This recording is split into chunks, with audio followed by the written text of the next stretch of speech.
good evening and welcome to the weekly roundup where we catch up on all things Phoenix. We're here at Hawley for a Pole Cup match. It's been a busy week, so let's see what's been going on.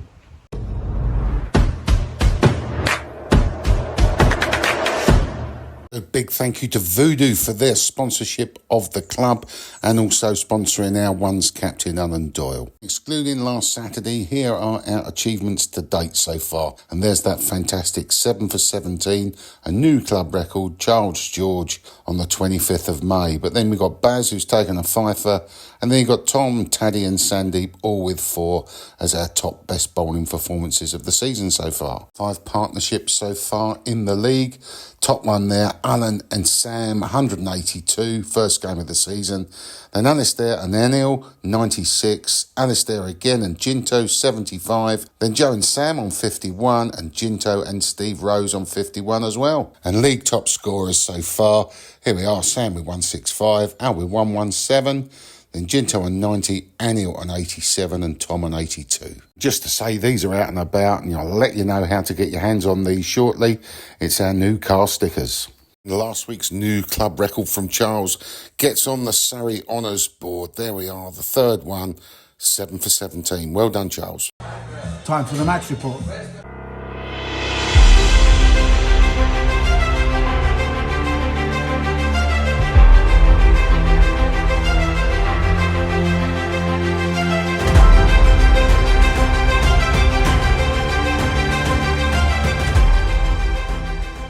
Well, the weather decided that we weren't going to have a Pope Cup game against Bagshot Lee, but we'll bring you the result next week after the replay that happened last night.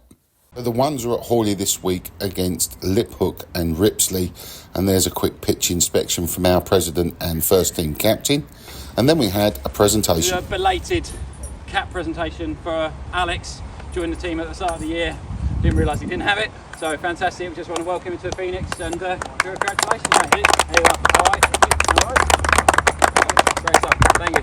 Well done. We lost the toss, but never mind. We're going to win one week, definitely. And we were put into bat. And then Sam to open the batting, and it was a good start, but then we lost Al pretty early with a nick behind. It was then up to Tom and Sam to take the attack to Liphook. And scoring went quickly with an array of 4s and 6s. On this pitch, it seemed that attack was probably the best form of defence very often. When it's in the slot, you've just got to have a go at it. 100 partnership and the score on 113, it was then Tom who got a good one. He was then bowled. It was then Sam and Joe, the Warren brothers, to take on that attack. From a run rate point of view, we were moving along nicely. Not sure what a good score would be on this pitch, but initially 200 was always going to be tough. So we finally lost Sam going for a big swipe, and we were 182 for 3. In came Neil, the hero of previous weeks. But again, the great thing about having Neil is he can adjust his game to the match situation. So no digging in today, he was going here to have a go. Congratulations to Joe, who went past 50. That's his first one for the club. And then he went swinging for the trees as the overs were ticking away. Jim was only going to play one way, and he got away with this one. I think any of us knew where that one went. We lost Bijin, and it was then up to Charles and Neil to see us through to the end of the innings. So an impressive Phoenix card with Sam hitting 81 off 82 balls, Tom hitting 47 off 45, and Joe 57 off 55. With Neil 22 not out and Charles 5 not out. So there we were, 229 off our 36.4 overs. Again, because it's a time game, we decided to bat 37 overs. Hook and Ripsley's bowlers, as you can see, 5 different guys taking the wickets as they shared the bowling around. So with 43 overs now to score the runs in, it was up to Liphook and Ripsley to see what they could do. And we opened with Joe and Bijin. And it wasn't long before we knew that these guys had come here to play for the draw. And fair play to them, they had to dig in to try and see if they could do that job. Like so many times this season, it was Sandeep that took our first wicket, looping up to Kian at slip. Even last week's 7 for bowler Charles George couldn't get through so far this week.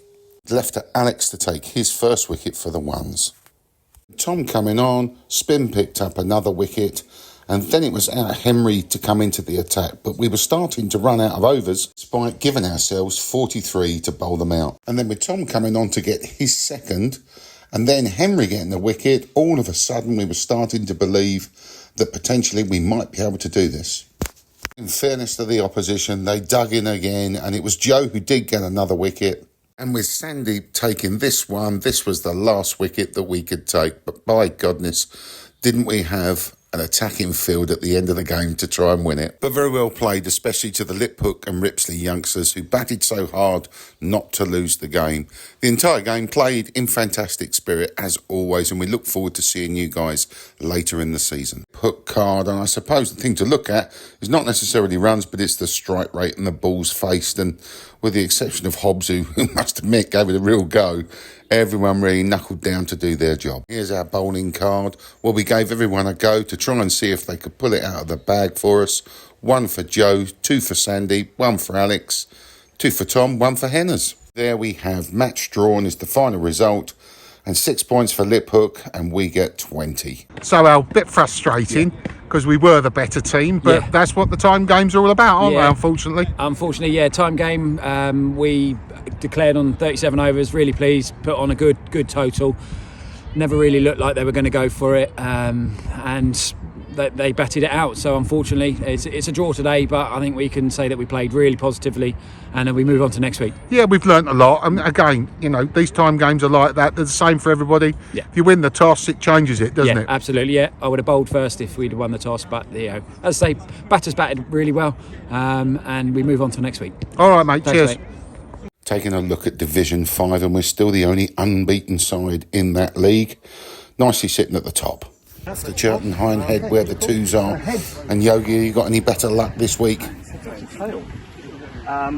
think we're going to have a bat. Right, okay. Good luck. Good luck. Yeah, so we'll toss the toss again, Yogi. What's going on?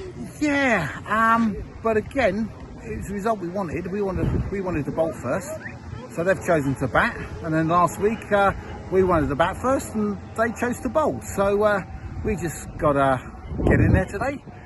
Welcome, Adam, Thank you, mate. to the twos, mate. Nice to see you first time this season. So let's go for a win. Come on, you Phoenix. Come on, you Phoenix. There's the Churton Hindhead card, and Jeremy leading the way as skipper with his 41 that he got, and the cracking catch that Adam Duke took off Barry Hills we're going to see in a minute. But let's just have a look at that card, flicking down. 1 for Andy, 1 for Cam, 2 for Baz, 1 for Adam, and a run out by Adam as well. There we are, our 6 bowlers used for today, with Churton Hindhead scoring 168 for 6. Wait for it. Wait for it. There we go. There it is.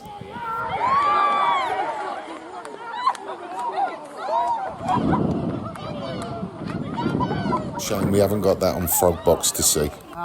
They won the toss, went into bat, which seemed like a good decision on their part. They got 168 for 6 off of 40. We bowled it tight for the first 20. I think the second 20 they got 101. So so we've got a work cut out. We're off to a decent start at the moment. So let's see how it goes. Cheers, mate. So there was our card in the end. We did come up short, 116 off our 33 overs, but we had a good go. Sammy top scoring with 42. Well done, Yogs, back in the runs on 21.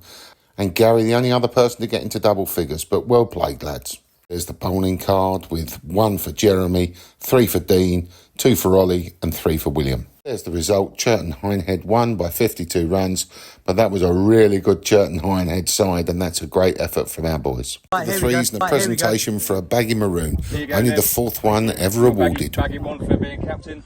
Superb. Good to have you on board. Thank you very much. Appreciate it. It's Nimmy's first job, and that's to present Jenny with his maroon cap. And there's no sound on this, unfortunately. 3rd ever league game, and here we are. We've restricted them 190, and we've taken 6 wickets. Chris took 2, Sagar took 2, Sean took 1, as did Jenny. This is a club well on the ascendancy to rush through the leagues. Well done, Ryan, 14 not out. More importantly, those 3 points put us in 12th position in Div 7, and there's Frimley Phoenix seconds up in 3rd there. All quite close at the top, probably any 2 from 5 at the moment. Sunday sees our under 9 with Surrey in captain in the side. We lost the toss and they elected to field. It's a brilliant wicket for Giselle on her debut for the Phoenix. And look at this catch. It must run in the family with a caught behind by a media. There's a scorecard. Congratulations to Fleet. Well played, Frimley Phoenix under-9s. So unlucky for our under-11s, but well played, everybody. Just losing by the 1 run to Hartley Whitney. Finally to the Frimley Phoenix Flames, who just got pipped 15 runs in a close game to Churton Hindhead. The weekend's results, and we haven't got a win between us this week, unfortunately. But thank you so much to everybody who sent me videos and pics of all the games so I could include them.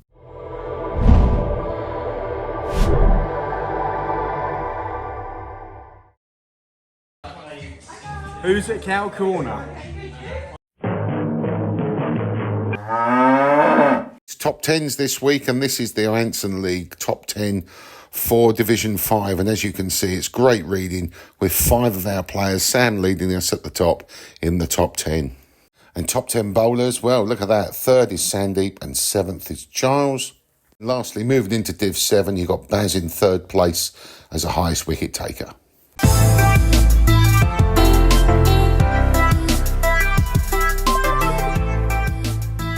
Just starting Saturday the 8th, and our under-11s are at home to Eversley.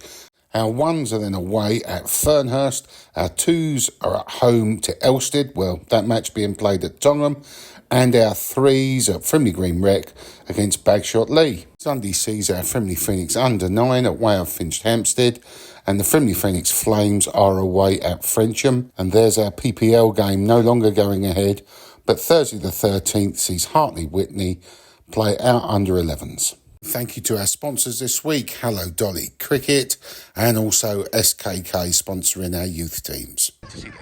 Let's have a look at the Fantasy League. That was more Scandinavian.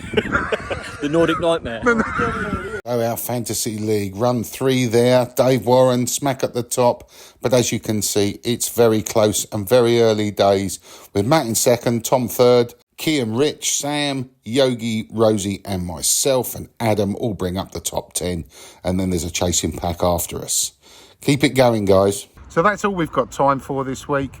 Good luck to all our teams on the weekend. And we'll play you out with Stuart and the girls in a bit of their celebration of the under-16s. So we'll see you next week, God willing. Come on, you Phoenix. Come on, you Phoenix. It's time for a bit of the old Phoenix Gold as we take you back to an event. Come on, you Phoenix.